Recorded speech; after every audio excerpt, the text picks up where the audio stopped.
I didn't realize that I've gone live already. Good evening, fellow Biafrans, lovers of freedom and truth, lovers of justice. I think the time now is 17 minutes past 8. It's been a long day for all of us. It's been a very, very long day. Annoying long day, not unexpected day, but a day that we knew that would come sometime, at some point. I just had to wait for Nabi Kim to go back into the house because I haven't told him what happened. He's asked me about the court, and I said, "Is the usual nonsense going on?" And he said, "Okay."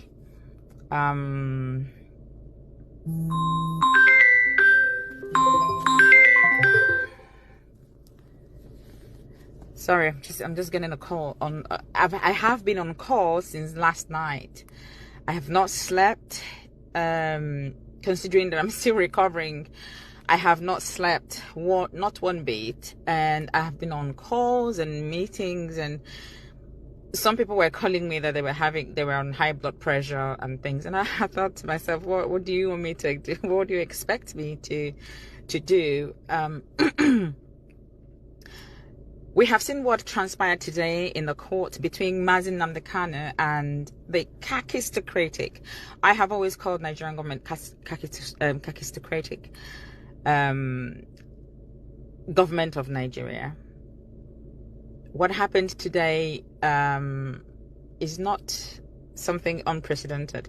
It is something that we know that this is what they want to do, even though some people don't realize that, but this is something that has been planned, prepared a long time ago. Although at some point we would have averted or evaded this type of behavior in the past, but notwithstanding, God alone understands why it has to come this way or go this way.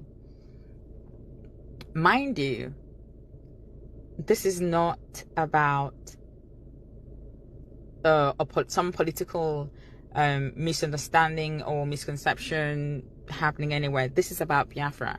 So if we understand what Biafra is and understand what it entails and understand the people behind Biafra, the hands, the unseen hands and the seen hands, then we will understand what this whole thing is about. Also, if we understand who we are as the Igbo people, Igbo, there is something about us that the enemy does not want to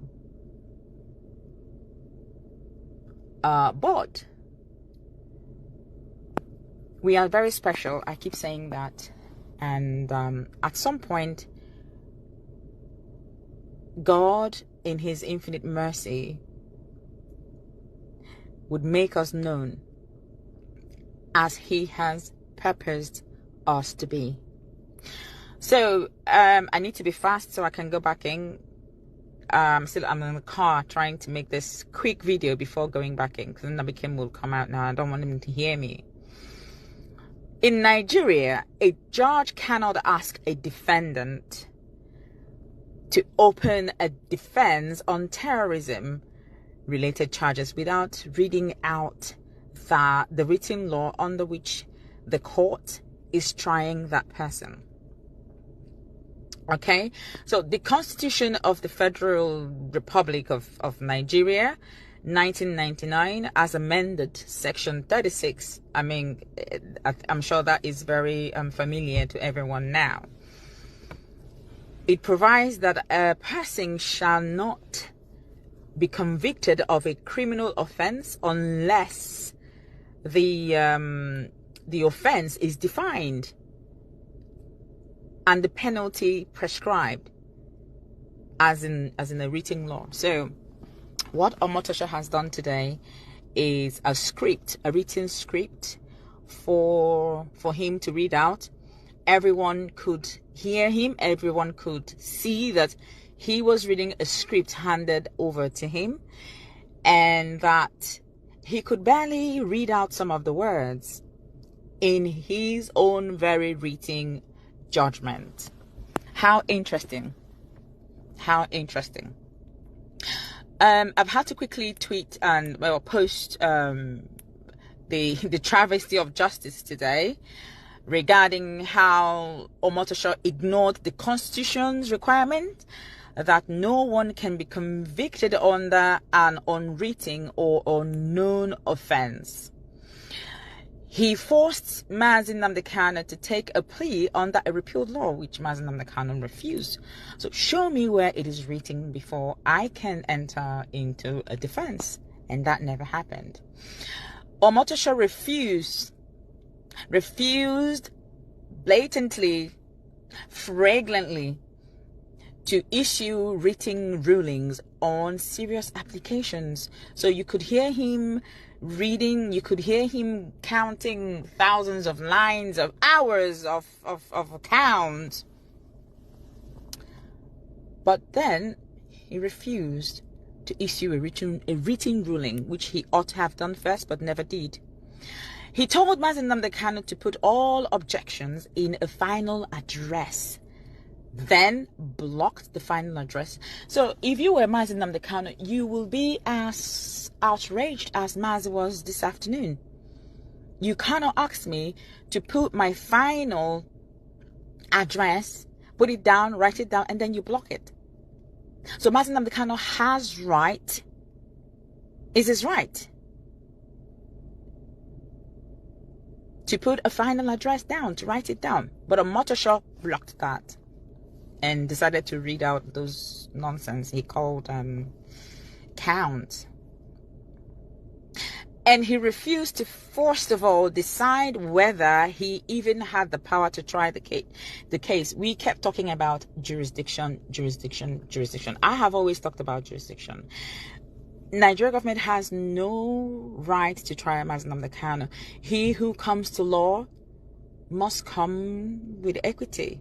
Or he who comes to equity must come with clean hands, rather. Excuse me. So it's also in the spirit. If I'm going somewhere to lay a complaint about someone, I ought not to have done something, rather lay a complaint first. So Nigerian government decided to take Mazi Nnamdi Kanu from Kenya, They kidnapped him, tortured him. After 8 days, they brought him to Nigeria, and then decided to try him under a repealed law, which we have refused. So a few gaps there where we should have stood on our discharge and acquitted and stood by it. Regardless, that would be revisited, and we are going to appeal. Of course, we are not going to sit down and fold our arms for Nigerian government to deliver something that they have planned, a verdict that they have written years before now. We won this case. They were not happy about it. They went to Supreme Court, even though the Supreme Court messed around with the whole judgment, but they did say to them, you are trying him on a wrong law, change it. Nigeria never changed it. Where is the treasonable felony gone? Where is the location of the crime? Where is the location of the crime? Did Omotosho mention it? No. One of the reasons I came on live is to point at just one single point, or one single loophole. Omotosho cannot give a verdict on an evidence that was not inclusive in the previous, or the evidence tendered in court. Everyone keeps shouting, oh, Mazi Nnamdi Kanu said, burn down this, kill the policemen. What were the policemen doing? Policemen were shooting protesters who were unarmed. But that aside, did any person come to court? Was there a witness in the court who came in to say, I committed this crime? Or was there a person that the police or the DSS or the Nigerian government brought into the court and said, this person committed this crime because Nnamdi Kanu incited them? None whatsoever. So in Omotosho's verdict, he was counting everything, and he counted about Mazi Nnamdi Kanu wanting the British embassy to be burnt down and Katrina Lang murdered. How on earth? How is that? So you see, when I say that the Nigerian government and all their nonsense is of kakistocratic nature, it is not a joke. It is not a joke. So with all the maxed people in the court who kept saying, I'm unaware, I don't know, I don't know, I don't know, this is where Nigerian government wants to go. This is where they want to go to. Or life imprisonment. He would have mentioned death sentence then. Why didn't he mention it? He should have said death sentence. The thing is, we're not here to make any noise, but to continue to tell our people that this is an orchestrated pattern. We know the hands behind this. The British government being brought into this very case in order to say, oh, Mazi Nnamdi Kanu is international, take this point, international terrorist. They are stupid. You know, this is the kind of person who would be in an examination hall. They would give him copied whatever, and he will copy both the person, his matriculation number, and the person who gave him a note to copy from. He would copy everything.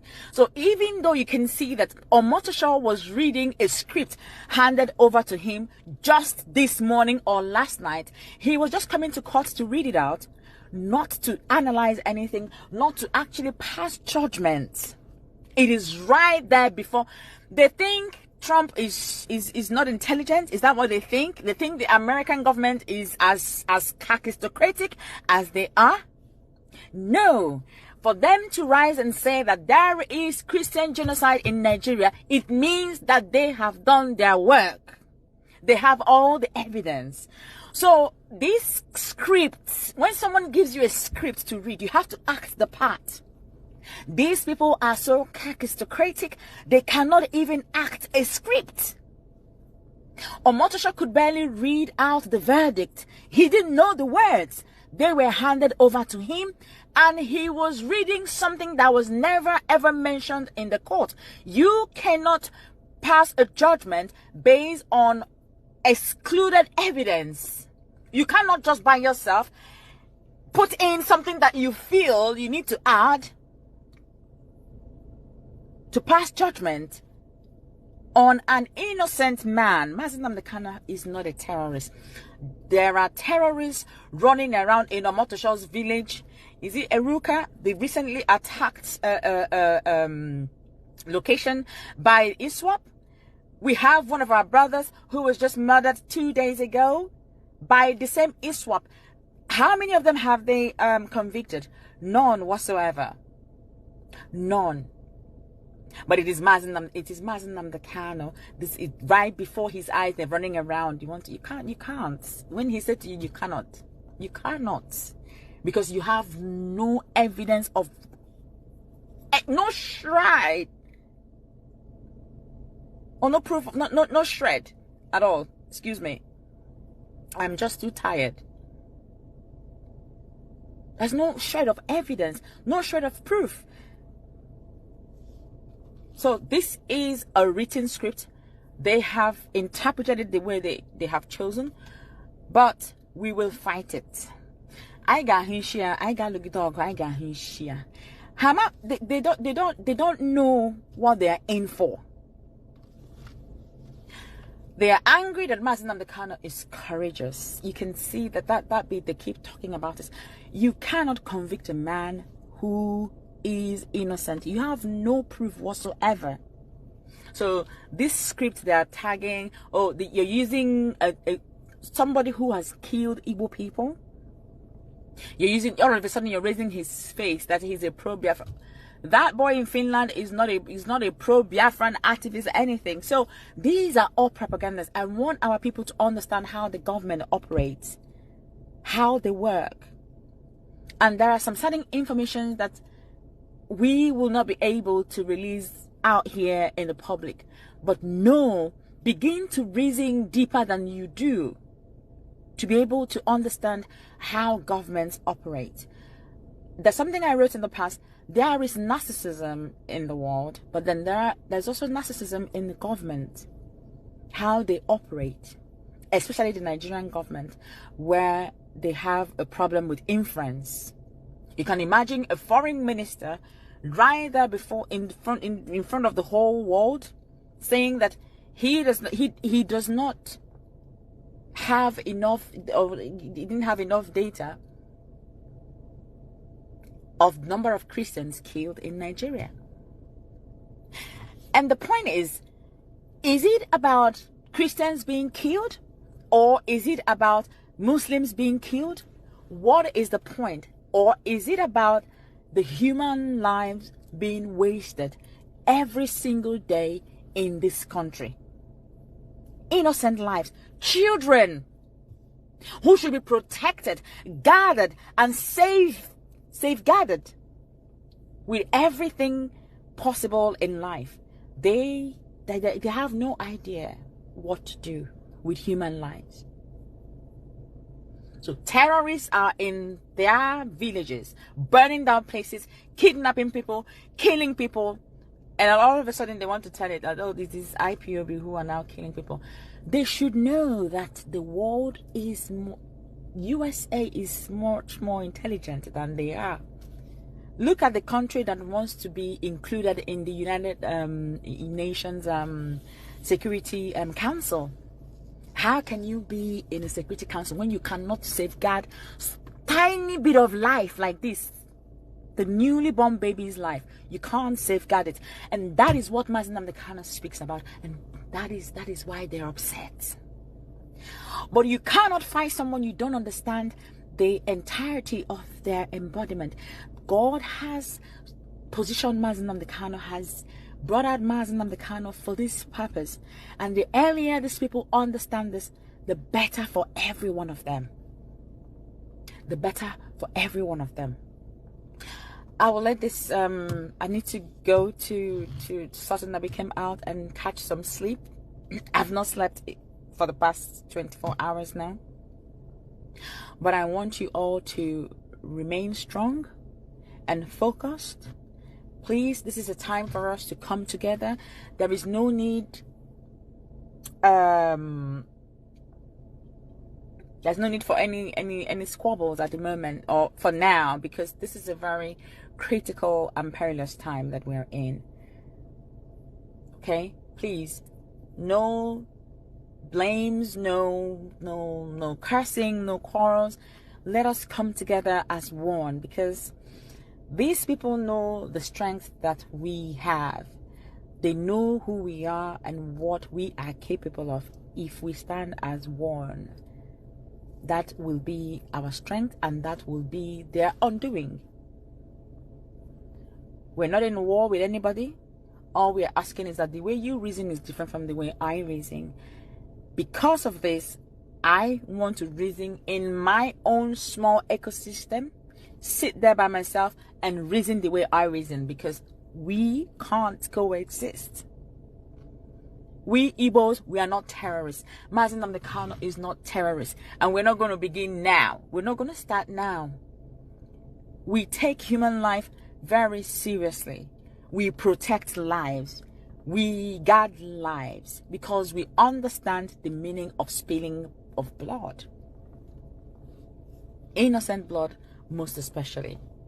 So this is not something that we joke with. So we're not going anywhere. We are just starting. So God bless you all, those calling and sending me messages. I thank you.